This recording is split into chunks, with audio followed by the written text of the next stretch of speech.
The sun burned low over the horizon, spilling fire across the endless plains of Texas. Dust swirled through the streets of Willow Creek, a small frontier town where honor was measured by a man's courage, and survival often depended on how quickly one could draw iron. At the edge of the saloon porch stood Jackson Cole, a tall, weather-worn cowboy with gray eyes that carried both pride and weariness. His hands rested on his gun belt, fingers brushing the handle of his revolver with restless calm. Jackson had fought many battles, both with men and within his own soul.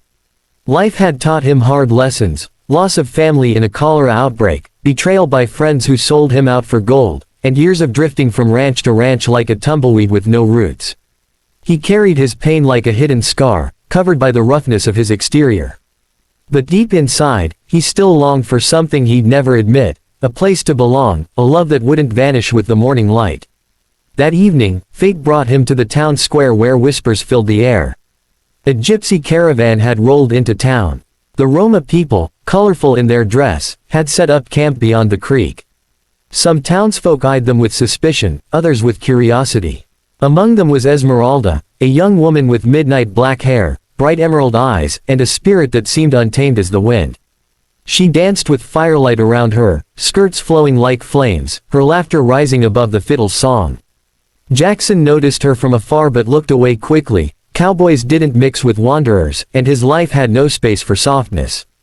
But life, with its cruel humor, had other plans.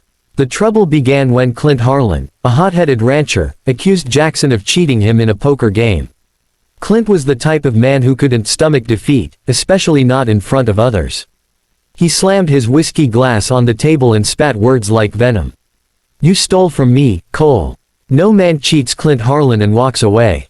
Jackson, calm but firm, denied the accusation. "Cards fall how they may, Harlan. If you lost, it wasn't my hand that did it. It was yours." The crowd sensed blood. Duels were not uncommon in Willow Creek, and men hungered for spectacle. By dawn, word had spread. Jackson Cole and Clint Harlan would face off at the edge of town. The duel came swiftly, brutal in its simplicity. As the clock struck noon, both men squared off under the scorching sun. Dust swirled, the crowd held its breath. The sheriff tried to mediate, but pride was louder than reason. Draw. 2 shots cracked like thunder. Jackson staggered back, his shoulder grazed, gun slipping from his hand. The crowd gasped. For the first time in his hardened life, Jackson Cole had lost. But Harlan wasn't satisfied with victory. He wanted humiliation. He sneered, turning to the Roma camp nearby. "You know the law of the wanderers, don't you?" He mocked. "When a man loses, he pays with more than gold. He pays with his freedom." Before Jackson could react, Harlan struck a deal with the Gypsy elders. In old tradition, a man who lost could be bound in marriage to a woman of their choosing, as a way to pay his debt to fate. It was half jest, half cruelty, but the elders, seeking to protect their pride from the ridicule of townsfolk, agreed. And so it was declared. Jackson Cole, the cowboy, would marry Esmeralda, the gypsy girl. The wedding was swift, strange, and surreal. The townsfolk laughed, some jeered, others pitied him.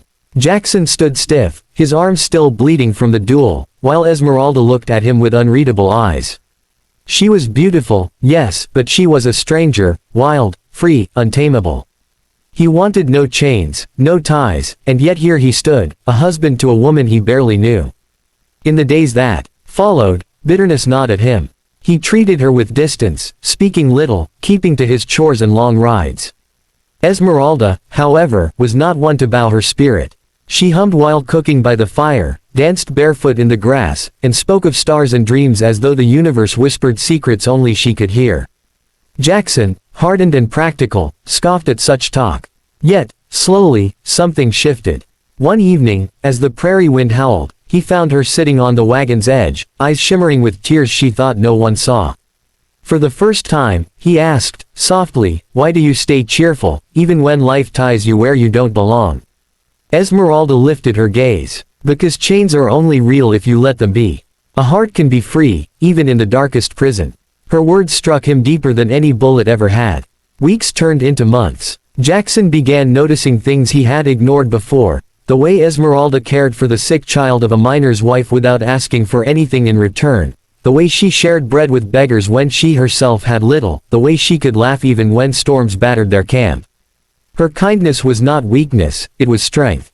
And Jackson, the cowboy who had lived his whole life by the gun, began to feel something he thought long dead: hope. But life wasn't done testing him. One night, bandits raided Willow Creek. They stormed through the town, setting fire to barns, stealing cattle, and threatening anyone who stood in their path. Jackson fought like the man he always had been, fearless, relentless. But when he turned back, he saw Esmeralda cornered by a drunken outlaw. Her eyes flashed with both fear and defiance. Jackson's heart thundered with a clarity he had never known. Without hesitation, he shielded her, taking a brutal strike across his ribs. With raw fury, he drove the outlaw away. Bloodied and weak, he collapsed, expecting the end. But Esmeralda knelt beside him, cradling his head against her lap. Tears fell onto his face as she whispered, "Don't you dare leave me, Jackson Cole. You may not have chosen me, but I would choose you 1,000 times." In that moment, pain faded, and truth burned bright. The cowboy who had once believed love was a weakness finally understood. It was the only strength worth having. He survived the wound, and in the quiet days of recovery, he saw Esmeralda not as a chain, but as his salvation. He realized he had not been forced into bondage, but rather delivered into grace. Her presence healed more than his wounds, it healed his heart. Years later, when the tale was retold, folks no longer spoke of Jackson Cole as the cowboy who lost a duel. They spoke of the man who found love in the unlikeliest of places, bound not by fate's cruelty, but by destiny's mercy.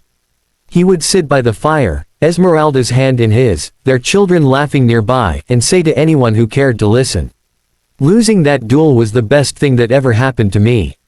Because sometimes, a man has to lose, to finally win what matters most. And under the wide, eternal Texas sky, their love became a legend, not of defeat, but of redemption.